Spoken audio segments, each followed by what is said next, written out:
Today we're talking to Gareth and Hannah about drawing down from one's retirement investments and how those investments are taxed.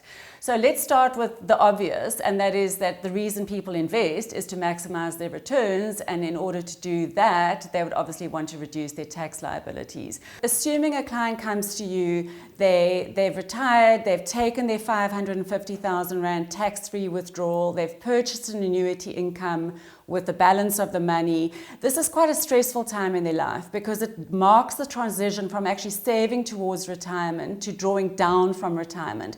How do you make sure that that person doesn't run into liquidity problems later on? Yeah, so liquidity is something that we've got to be very cautious of because it usually doesn't affect you right in the beginning of phases of the retirement, possibly not even for the first 10 years. What we've got to understand is, yes, we'll set some money aside from the cash lump sum and possibly reinvest that in a discretionary way that, remember with your discretionary investments, that money is freely available. So it might be sort of structured in such a way to support your lifestyle, but obviously life doesn't happen in a straight line. So we do have access to that money.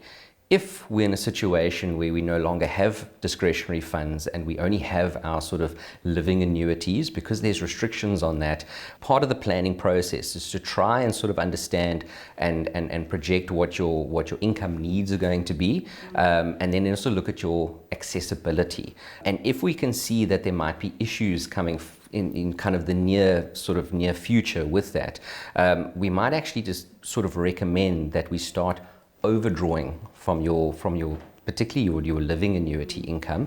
Yes, we might pay a little bit more tax up front, which is not ideal, but if we hit a problem where we don't have access to money, even if we've got the funds, that's where we run into these liquidity issues. So it's something we need to try and certainly forecast as best we can, and take steps earlier than later to mitigate that as far as possible.